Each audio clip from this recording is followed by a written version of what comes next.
في صباح جميل ومشرق، يجلس علي وسرة على مقعد خشبي في حديقة مليئة بالأشجار والزهور.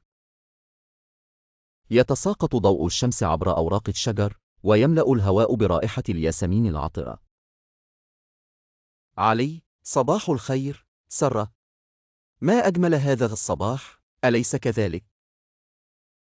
سرة، صباح النور. علي: نعم، الجو رائع حقا. أشعر بأن الطبيعة اليوم تتحدث إلينا بهدوئها وجمالها. علي: صحيح، أعتقد أن هناك شيئا مميزا في هذا المكان. أحيانا أشعر أن الحديقة ليست مجرد مكان للراحة، بل هي ملاذ يمكن للمرء أن يجد فيه نفسه. سرة: نعم، الطبيعة لديها القدرة على منحنا السلام الداخلي.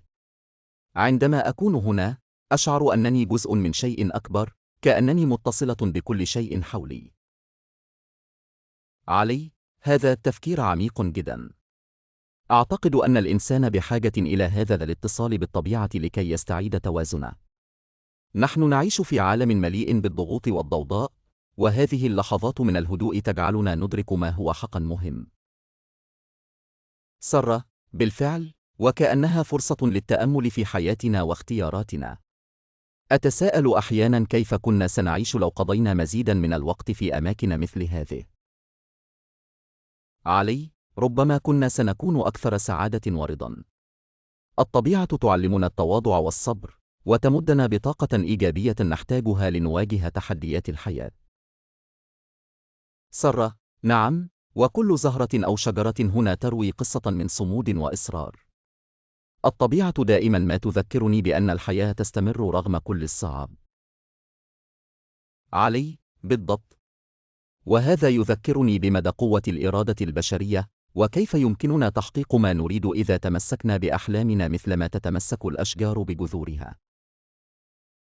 سرة: كلماتك ملهمة، علي. لنتعهد بأن نأخذ من هذه الحديقة درسا في التوازن والهدوء الداخلي، ولنحاول تطبيقه في حياتنا اليومية.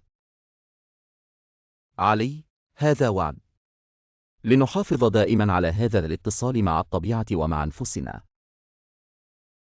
يبتسمان وينظران حولهما إلى جمال الحديقة، مستمتعين باللحظة وبالحوار الذي جمع بين قلوبهما وأفكارهما في هذا المكان الهادئ.